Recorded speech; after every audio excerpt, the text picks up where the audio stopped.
जमशेदपुर में आदिवासी नाबालिग युवती से गैंगरेप मामला। पूर्व सीएम रघुवर दास ने सरकार पर बोला हमला। फास्ट ट्रैक कोर्ट में सुनवाई की गई बात।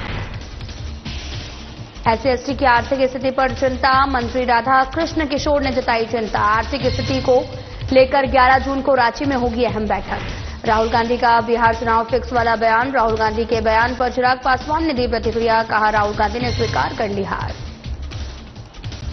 पेसा कानून को लेकर चाईबासा में रायशुमारी। जनजातीय समुदाय के लोगों के साथ में की रायशुमारी।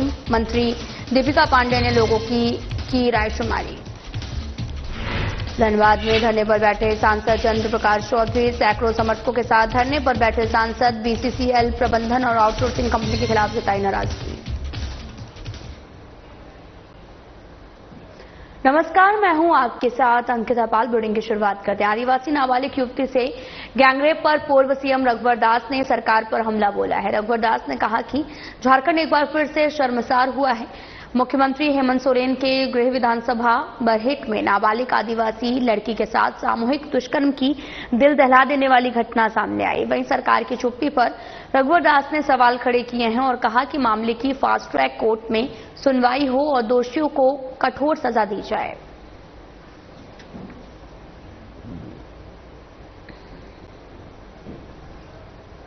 दुर्भाग्यपूर्ण घटना है जहां आदरणीय मुख्यमंत्री के विधानसभा क्षेत्र बरहेट में एक 17 वर्ष की आदिवासी बच्ची के साथ जिस तरह गैंगरेप हुआ, तो गैंगरेप होने के बाद उस मामले को दबाने की कोशिश की गई। 2 दिन बाद ये मामला प्रकाश में आया, तो जैसे जानकारी मिली कि कुछ गिरफ्तारी हुई है, लेकिन सवाल गिरफ्तारी की नहीं है। कोई ऐसा दिन झारखंड का किसी ऐसे जिले में नहीं होता है, और खासकर संथाल परगना में, कि जहां बच्चियों के साथ गैंगरेप होता हो, आदिवासी महिलाओं के साथ रेप होता हो। ये आए दिन की बात झारखंड में हो रही है, लेकिन माननीय मुख्यमंत्री जी मौन धारण किए हुए। मैं माननीय मुख्यमंत्री जी से पूछना चाहता हूं, कितनी और हमारी आदिवासी बहनों बच्चियों का बलात्कार होने के बाद ये सरकार सजग होगी। सरकार अविलंब जो लगातार कानून व्यवस्था बिगड़ती जा रही है उसको सुदृढ़ करे। झारखंड में कांग्रेस कोटे के वित्त मंत्री राधा कृष्ण किशोर ने अनुसूचित जाति, जनजाति, पिछड़ी जाति और साथ ही अल्पसंख्यक समुदायों की सामाजिक और आर्थिक स्थिति पर चिंता जताई गई। उन्होंने कहा कि कांग्रेस पार्टी का उद्देश्य इन समुदायों को सम्मानजनक और बेहतर जीवन देना है। उन्होंने खासतौर पर अनुसूचित जाति समुदाय को हरिजन कहे जाने की बात भी कही है, जो कि महात्मा गांधी के द्वारा दिया गया एक सम्मानजनक नाम है। मंत्री ने यह भी कहा कि इस शब्द के प्रयोग में उन्हें गर्व महसूस होता है। राधा कृष्ण किशोर ने बताया कि झारखंड में लगभग 50 लाख हरिजन समुदाय के लोग हैं, जो कि आदिवासियों की तरह ही सामाजिक आर्थिकी पिछड़ेपन से जूझ रहे हैं। उन्होंने ये भी जानकारी दी कि इस विषय पर 11 जून को रांची में एक अहम बैठक होगी और इसमें पार्टी प्रभारी, सह प्रभारी और कई वरिष्ठ नेता शामिल होंगे। साथ ही बैठक का उद्देश्य हरिजन समुदाय के वरिष्ठ नेताओं से संवाद कर उनकी समस्याओं को समझना है और उनके समाधान के लिए रणनीति बनाना है। इस वार्ता जिस उद्देश्य को लेकर बुलाया गया है, जानकारी के तौर पे हम आपको बताना चाहेंगे कि 11 जून 2025 को 1:30 बजे दिन में Gitanjali banquet hall, Bodiya road, Morabadi, Ranchi में अनुसूचित जाति विभाग के प्रदेश पदाधिकारी, जिला अध्यक्ष एवं अनुसूचित जाति समुदाय के वरिष्ठ नेताओं, कार्यकर्ताओं की एक बैठक बुलाई गई। इस बैठक में प्रदेश प्रभारी श्री के राजू जी, सह प्रभारी डॉक्टर श्री वेला प्रसाद जी, अनुसूचित जाति विभाग के राष्ट्रीय चेयरमैन श्री राजेंद्र पाल गौतम जी, प्रदेश अध्यक्ष श्री केशव महतो कमलेश जी और मैं स्वयं उपस्थित रहूंगा।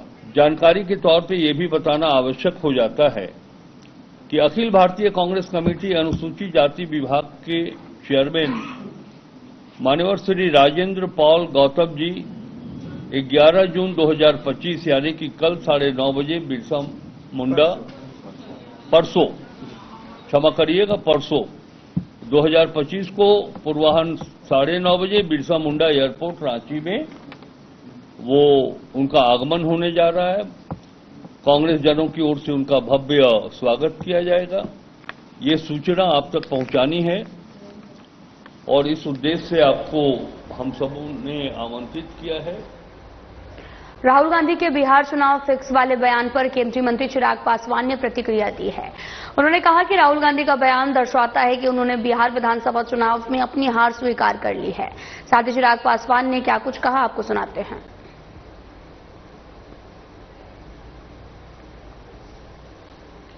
राहुल गांधी के बिहार चुनाव फिक्स वाले बयान पर केंद्रीय मंत्री चिराग पासवान ने प्रतिक्रिया दी। उन्होंने कहा कि राहुल गांधी का बयान दर्शाता है कि बिहार विधानसभा चुनाव में अपनी हार अभी से वो स्वीकार कर चुके हैं। पहली बात तो राहुल जी का ये अपने में दर्शाता है कि उन्होंने बिहार विधानसभा चुनाव में अपनी हार स्वीकार कर ली। जिस तरीके से महाराष्ट्र में ये लोग बुरी तरीके से चुनाव हारे हैं, दिक्कत कांग्रेस और उनके नेताओं में यही है कि जब जरूरत आत्ममंथन करने की है तो उस वक्त ये लोग बहाने ढूंढते हैं चुनाव हारने के। लंबे समय तक बहाना चला था ईवीएम ईवीएम ईवीएम। अब वो बहाना कहीं ना कहीं ठंडा हो गया तो अब ये फिक्सिंग वाला एक नया बहाना इन्होंने निकाल लिया। और जो लोग चुनाव आयोग पे उंगली उठाते हैं, सवाल करते हैं और जिनका समर्थन यहाँ के क्षेत्रीय दल करते हैं, क्या वो व्यवस्था सही थी जब एक कलम से चुनाव आयोग की नियुक्ति हो जाती थी? कांग्रेस के जमाने में कैसे चुने जाते थे? एक हस्ताक्षर से चुने जाते थे ना।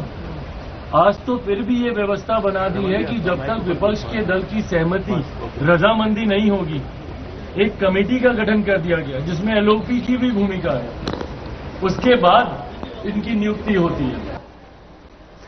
पेशा कानून को झारखंड में मजबूती के साथ में लागू करने के लिए सरकार और महागठबंधन आम जनता से उनके सुझाव ले रही है। कांग्रेस के झारखंड प्रभारी के राजू, प्रदेश अध्यक्ष केशव महतो, कमलेश और मंत्री दीपिका पांडे सिंह ने चाईबासा परिसदन में जनजातीय समुदाय के प्रतिनिधियों के साथ में बैठक कर राय मशवरा लिया और पंचायती राज मंत्री और कांग्रेस प्रभारी ने कई संगठनों से आए लोगों के प्रतिनिधियों की बातों को सुना। उन्होंने पेशा कानून के लागू किए जाने को लेकर पुरजोर वकालत की है और सभी ने यह भी कहा कि पेशा कानून को आदिवासियों के हितों के लिए लागू किया जाना जरूरी है।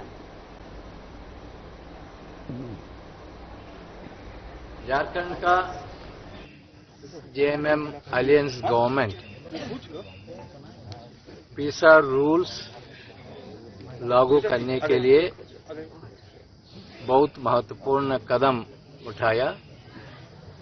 ड्राफ्ट रूल्स पब्लिक डोमेन में रखा और ड्राफ्ट रूल्स पर आदिवासी लीडर्स और सिविल सोसाइटी एक्टिविस्ट का सजेशंस लेने के लिए 15 मई एक दिन कंसल्टेशंस भी हुआ। जो सुझाव वो कंसल्टेशंस में आया, वो सुझाव लेके वो ड्राफ्ट को हम इम्प्रूवमेंट भी किया। कांग्रेस पार्टी ने सभी ट्राइबल लीडर्स का सुझाव लेने के लिए हर एक जिले में ये पेशा के ड्राफ्ट रूल्स के बारे में अवगत करके और ट्राइबल लीडर्स का इनपुट लेने के लिए हम हमारा डीसीसी प्रेसिडेंट्स को हम सुझाव दिया। आज झारखंड प्रदेश कांग्रेस के द्वारा और आदिवासी कांग्रेस के द्वारा जो ट्राइबल समाज के जो मुखिया हैं, मालकी मुंडा और समाज के वैसे लोग जो आदिवासी हितों की रक्षा करते हैं, उनके साथ एक बैठक आज यहाँ चाईबासा में आयोजित किया गया है। आप सब जानते हैं कि राज्य सरकार की तरफ से ग्रामीण पंचायती राज विभाग के द्वारा एक ड्राफ्ट पेशा झारखंड के लिए एक ड्राफ्ट पेशा रूल्स का वो पब्लिक डोमेन में डाला गया और उसके बाद लगातार अलग अलग जिलों में अलग अलग जगह कंसल्टेशन किया जा रहा है। पहला राज्य सरकार के द्वारा 15 मई को रांची में किया गया, जिसमें राज्य भर से लोग आए थे और उन्होंने अपने सुझाव को रखा है। उस कंसल्टेशन में हमें बहुत ही सकारात्मक सुझाव मिले हैं। जो क्रिटिसिज्म भी था उससे भी सरकार को मदद मिली है कि अपने ड्राफ्ट में सुधार करें। बीसीसीएल के ब्लॉक 2 में आजसू पार्टी के गिरिडीह सांसद चंद्र प्रकाश चौधरी अपने सैकड़ों समर्थकों के साथ अनिश्चितकालीन धरने पर बैठे हैं। बताया गया कि गिरिडीह सांसद बीसीसीएल प्रबंधन और आउटसोर्सिंग कंपनी के विरोध में धरने पर बैठे सांसद ने बताया कि स्थानीय विस्थापितों की समस्या को लेकर ये धरना प्रदर्शन किया जा रहा है और इस धरना में पूर्व विधायक गोमिया लंबोदर महतो सहित अन्य शामिल हुए। फिलहाल प्रबंधन की ओर से मध्यस्थता की कोई बात नहीं की गई है।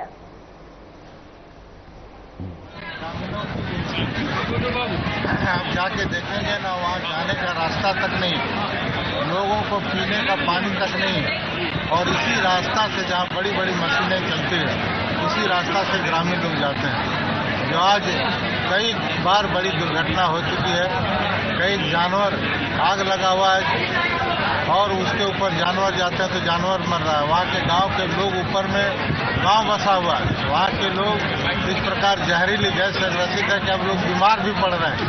इस तरह से प्रबंधन के द्वारा जो रवैया है यहाँ के लोगों के साथ, यहाँ के मजदूरों के साथ, आज आउटसोर्सिंग कंपनी में और हमारे जो रेलवे रेक लोडिंग मजदूर हैं उन मजदूरों के साथ जो अन्याय हो रहा है, उस भी मजदूरों को एक दैनिक भत्ता, दैनिक मजदूरी भी नहीं मिल पा रहा है। 6,000-7,000 रुपया मिलता है, जहाँ पहले 15,000 मिलता था। आज आउटसोर्सिंग कंपनी के जितने भी हमारे वर्कर हैं उनको 15 दिन का वेतन दिया जाता है। 1 महीना का काम करा के 15 दिन का वेतन दिया जाता है। इस तरह से यहाँ के लोगों को अन्याय मिल पा रहा है, ना यहाँ के बच्चे शिक्षित हो पा रहे हैं। जामताड़ा में भगवान बिरसा मुंडा की 125वीं पुण्यतिथि मनाई गई है, जहां जिला मुख्यालय के पुराना कोर्ट स्थित भगवान बिरसा मुंडा की प्रतिमा पर पूर्व मंत्री सह भारतीय जनता मजदूर संघ के प्रदेश अध्यक्ष सत्यानंद झा ने अपने समर्थकों के साथ माल्यार्पण किया, जिसमें बीजेपी के पूर्व जिलाध्यक्ष सोमनाथ सिंह और अन्य कार्यकर्ता मौजूद थे। इस मौके पर सत्यानंद झा ने कहा कि बिरसा मुंडा को हम लोग भगवान के रूप में मानते हैं। उन्होंने अंग्रेजों के सामने कभी घुटना नहीं टेका। साथ ही सत्यानंद झा हेमंत सोरेन सरकार पर भी बरसे हैं। मुंडा सही मायने में कहिए तो झारखंड के लोग आज भी भगवान बिरसा मुंडा कहते हैं, भगवान के रूप में उनको मानते हैं। उन्होंने जो संघर्ष किया वो याद करने योग्य है। अंग्रेजों के सामने घुटना नहीं टेका और बराबर मरते दम तक आवाज उठाने का काम किया है और स्वार्थवादी नहीं, निस्वार्थ भाव से समाज के हित के लिए, गरीबों के लिए, दलितों के लिए, शोषितों के लिए आवाज उठाया और देश की आजादी के लिए अपने को कुर्बान करने के लिए भी तैयार रहा। आज उनकी पुण्यतिथि है, इसलिए हम सभी लोग उनको अपनी श्रद्धांजलि अर्पित करते हैं। कारोबार पूर्ण रूप से चल रहा है, सरकार का कोई नियंत्रण नहीं है, पदाधिकारी खाली ऐसे घूम रहे हैं पदाधिकारी बन करके। धरती आबा वीर बिरसा मुंडा की शहादत दिवस पर कांग्रेस भवन चाईबासा में स्मृति सभा हुई। स्मृति सभा में बिरसा मुंडा के चित्र पर माल्यार्पण कर दिया गया और 2 मिनट का मौन धारण कर उनके प्रति भावभीनी श्रद्धांजलि अर्पित की गई। कांग्रेसियों ने उनकी जीवनी पर प्रकाश डालने समेत अन्याय, शोषण, अत्याचार के खिलाफ उनके आंदोलन से प्रेरणा लेकर आदिवासी, दलितों और दबे कुचले लोगों के उत्थान के लिए काम करने का संकल्प लिया।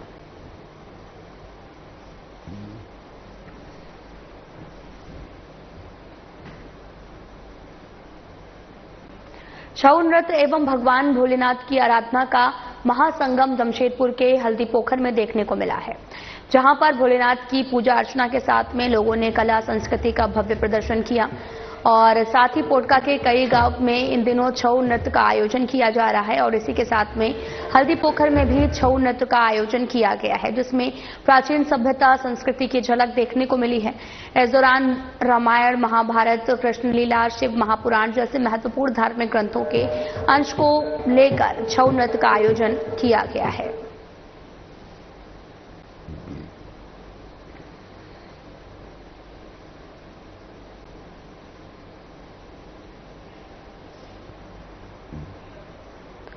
राष्ट्र सेविका समिति झारखंड प्रांत की तरफ से सरस्वती शिशु विद्या मंदिर धुर्वा में आयोजित 15 दिवसीय आवासीय प्रशिक्षण शिविर का समापन हुआ। इसमें झारखंड के 20 जिलों से 225 सेविकाओं ने हिस्सा लिया।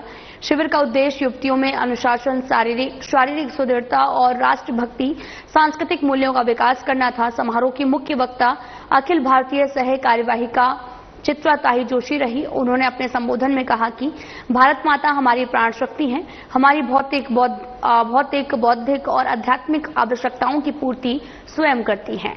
हमें अपने जीवन का हर क्षण और हर कर्म भारत माता के चरणों में समर्पित कर देना चाहिए। हमें भारत माँ के लिए समर्पित जीवन जीना है। भारत माता ही हमारे लिए सब कुछ निर्माण करती है, तो उसके लिए हम भी कृतज्ञ रहना चाहिए और उसके लिए कार्य करें। हमारे जीवन मैंने हर समय तो भी हमने अपने समाज कार्य के लिए देना चाहिए। इस तरह की शिक्षा देने का हमने इसमें प्रयास किया है। बेटियों को ऐसा प्रशिक्षण जरूरी है? हाँ, प्रशिक्षण जरूरी है, क्योंकि उसको आत्मरक्षा की भी आवश्यकता है। आत्मरक्षा उसका मनो, मस्तिष्क और मनगट यानी कलाई, यह तीनों भी मजबूत हो, इस तरह का प्रयास इस वर्ग में किया जाता है। छोटी बच्चियों को दिग्भ्रमित किया जा रहा है, उनको कैसे बचाया जाए? वो अपने घर की जो हमारी भारतीय परंपरा है, भारतीय संस्कृति है, उसका ज्ञान उनको सही तरह से मिल जाएगा तो वो बच जाएगी। वो घर में भी मिलना चाहिए, परिवार में मिलना चाहिए और हमारी शाखा में भी वो हम देने का प्रयास करते हैं। जमशेदपुर स्थित पोटका के जानमडी में बने 3 जल मीनार पिछले 1 साल से खराब हैं। ये तीनों जल मीनार सफेद हाथी साबित हो रहा, जिसके कारण जल समस्या से जूझ रहे ग्रामीण एक ही चापाकल पर आश्रित हैं। इसे लेकर ग्रामीणों ने बर्तन लेकर प्रदर्शन करते हुए जल्द जल मीनारों की मरम्मत करने की मांग की है। गांव के महिलाओं ने कहा कि सुबह 4 बजे से ही हम लोगों को पानी के लिए जद्दोजहद करना पड़ता है और साथ ही जानमडी पंचायत के बोड़ामपुर में 700 की आबादी निवास करती है।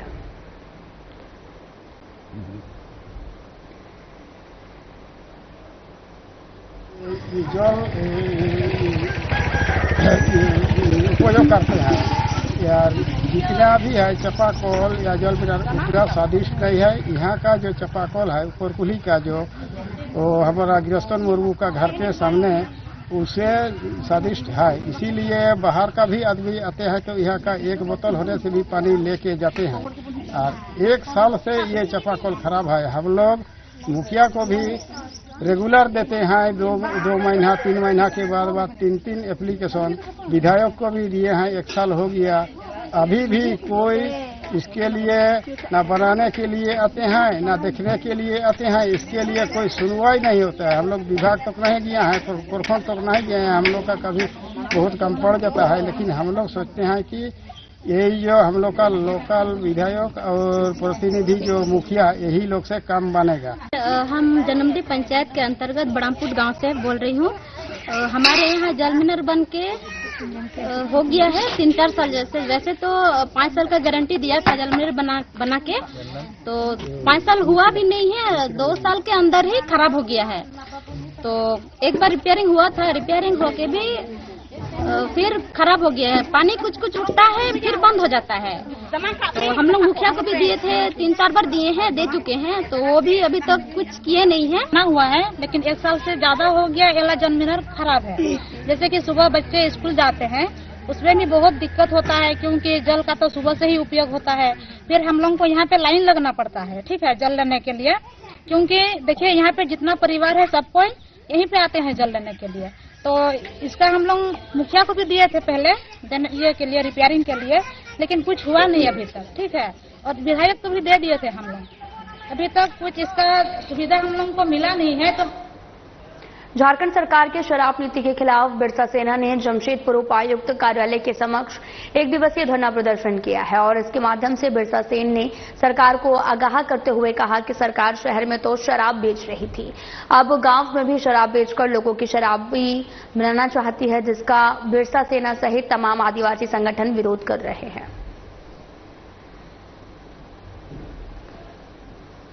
जो लाया गया है सरकार की तरफ से वो हम कतई स्वीकार नहीं करेंगे।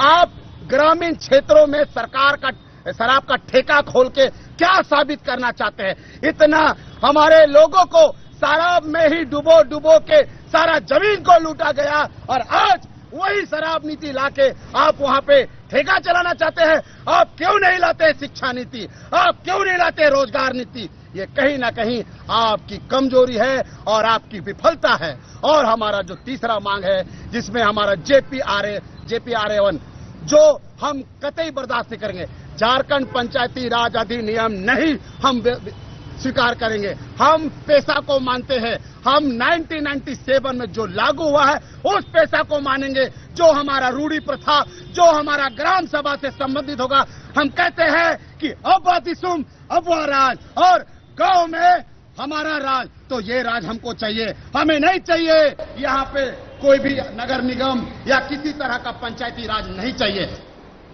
चतरा पुलिस ने गिद्धौर थाना क्षेत्र के दुधबारी गांव के बलबल नदी के पास में पुल निर्माण में लगे मुंशी अपहरण मामले का खुलासा करते हुए 4 आरोपियों को गिरफ्तार किया है, जिसमें बोकारो जिला चतरोचट्टी थाना क्षेत्र के हुरलूम करमाली टोला के रामेश्वर उर्फ रमेश करमाली, पेटरवार थाना क्षेत्र के खतको नयादी टोला निवासी दीपक कुमार यादव और पेटरवार थाना क्षेत्र के तेनूघाट घरबानटाड निवासी राजन यादव उर्फ दिलीप यादव और हजारीबाग जिले के विष्णुगढ़ थाना क्षेत्र के कादिर नगर निवासी सुभान अंसारी शामिल हैं। पुलिस ने अपहरणकर्ताओं के पास से 9,05,700 रुपए नगद, लोडेड कारतूस के साथ में एक देसी कट्टा सहित अन्य सामान बरामद किया है। साथ ही एसपी ने बताया कि अपहरण का मास्टरमाइंड रमेश करमाली है। कांड के उद्भेदन को लेकर SIT टीम का गठन किया गया है।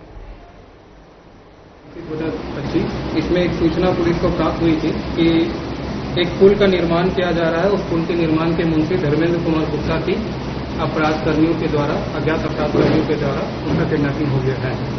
इस सूचना के तहत फिर एक लिखित आवेदन में हम लोगों ने केस दर्ज किया और तुरंत एक SIT टीम का गठन किया गया।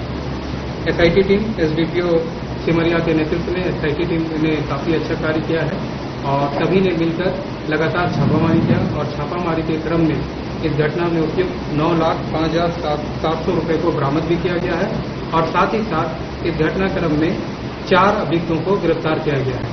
इसमें जिस साइट पे काम चल रहा था उस साइट पे कैमरा लगा था, उसका DVR भी ये लोग नोच के ले गए, जिससे कि व्यक्तियों की पहचान नहीं कर पाए, इसलिए ये कार्य किया। साहिबगंज पुलिस अधीक्षक अमित कुमार सिंह ने सोमवार को अपने कार्यालय कक्ष में प्रेस वार्ता आयोजित की। उन्होंने बताया कि बीते 4 जून को राजमहल थाना क्षेत्र के कल्याण चौक स्थित न्यू दीपक ज्वेलर्स में हथियार के बल पर अपराधियों ने फायरिंग करते हुए भारी मात्रा में सोने चांदी के आभूषणों की लूटपाट करते हुए फरार हो गए और इस मामले में 3 आरोपियों को 7 जून को गिरफ्तार करते हुए जेल भेज दिया गया था। जैसा कि आप जानते हैं कि दिनांक 4 तारीख को एक घटना हुई थी राजमहल में, लूट की घटना हुई थी ज्वेलरी दुकान में। पुलिस द्वारा कुछ लोगों को 1-2 दिन पहले भी पकड़ा गया था, जिसके बारे में आप लोगों को बताया गया था, परंतु सामान की बरामदगी नहीं हुई थी। आज हम लोगों ने सारे सामान की बरामदगी, लूट का जो भी सामान है वो बरामद कर लिया है, जिसमें लगभग 3.25 किलो चांदी और अन्य सामान है और 2 अन्य अभियुक्तों को गिरफ्तार। फिलहाल बुलेटिन में इतना ही। नमस्कार।